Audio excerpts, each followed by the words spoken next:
এই শালি সালারা কাম করে না করে কিছুই বুঝি না, যা দেখে যায় আগা দিনে পরা দিনে ওইখানেই থাকে। কি রে দেখি তো একটা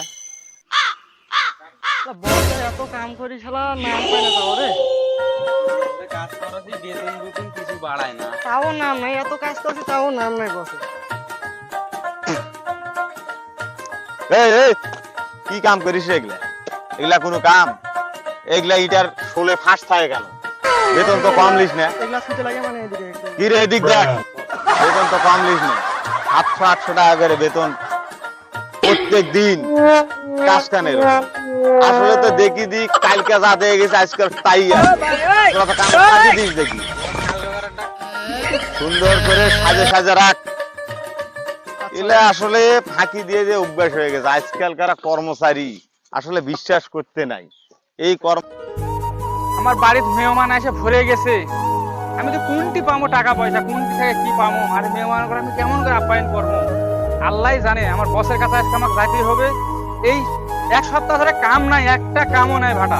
এই কামটা দিয়ে আমার যদি করে দিয়ে টাকা লেগে যায় মেহমানকে খিলাম, সেইটা তো আমার কাছে সম্ভবই নয়। আজকে বসের কাছে যাই, বসে যদি না সাহায্য করে আমার, তাহলে আমার আজকে মেহমানগুলো আপ্যায়ন হবে। বস আসসালামু আলাইকুম। ওয়ালাইকুম আসসালাম। আপনার ভাড়া তো আমি দীর্ঘদিন ধরে কাজ করেছি, হ্যাঁ, কিন্তু মনে করো দি এখন আপনার এক সপ্তাহ ভাড়া বন্ধ আছে। আমরা তো এখন গরিব মানুষ, বর্ষার সময় কাজ কাম বন্ধ।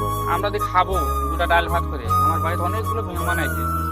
সেই তা- মেহমানগুলো আপ্যায়ন করার জন্য আপনার কাছে কিছু সাহায্য চাইতে আইছি। তা আমি তোমার জন্য কি করতে পারি?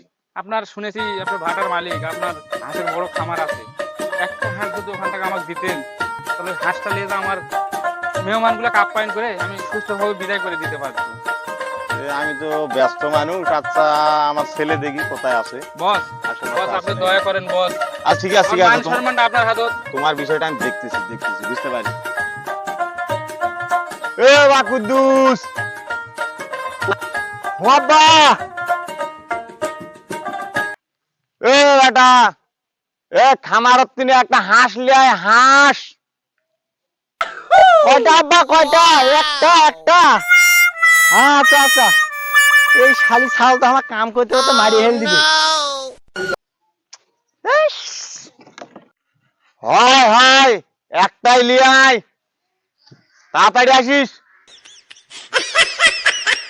যাই নিয়ে যাই। আব্বা বাস কি করবি? আপনার ছেলে আসতে একটু তাড়াতাড়ি আসতে বলেন। ঢিলা ঢাপায় একটা লোক আছে, আর মাও যেরকম বেটাটা হয়েছে। আচ্ছা আইস। আব্বা এদের নিয়ে চলে আইছি, কি করবে লাও করো। আনতে বললো হাঁস দিয়ে চলে আইছে। বাস এটা আমার পাশার ভিতরে ঢুকে দেবা, গোয়ার ভিতরে আর ঢুকে দে। দে ঢুকে দে। আব্বা কালকে দাইতে তুমি হাই আরাম পাবেন।